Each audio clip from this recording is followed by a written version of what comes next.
Dixie here, and we're going to talk about checks and balances for your rehab business. You'll see a little theme going in some of my videos here. It's all based on checks and balances. So checks and balances for rehab for us, we actually run a construction company. So we would do it a little differently if it was a totally different company working for us that we had hired. But within our construction company, no one has all the power. Meaning if the guy we hired to work the construction business is buying material for a job, he is not allowed to get that receipt, process that receipt, and turn it in. It has to go through one more person. And that's just to protect your interest. And this is global for any company. Whoever's doing the buying should also not be the one processing the receipts. So we hire only people we trust, we keep only people we trust, but in order to keep everything clean, someone else should be doing the checks and balances. And actually, if it's a good person you've hired, they feel comfortable with this because every human makes mistakes. So it's not a trust issue, it's just to protect everybody in your business. So here's how it looks. My person in my business is Scott. He orders the material and he gives approval to buy the material.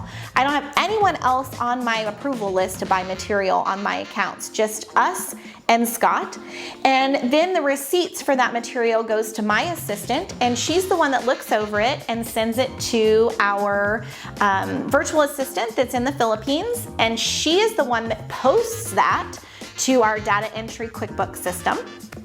And that is how we know no one bought candy on our account or sodas or extra lumber for their house. So the interesting part about that is once that's done, we do what you call a draw to get funding from the client to pay for the materials and stuff that we've purchased. What happens there is my assistant packets all that together, and then Brandon gets the sign off on it. He is the one that basically puts together the package on the rehabs, him and I do, and it helps him know where the project is at by what bills have come in and how close to finish we are. It also, again, lets one more set of eyes see, are we over purchasing? Are we overpaying?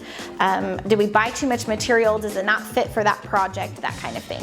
So we always have multiple eyes on every process, and we can build that. You might be one of those sets of eyes, and that's okay. When you're first starting out, you are the one checking the work to make sure it's being done the way you want to. So systems, checklists, and procedures, and I believe fully in checks and balances all the time.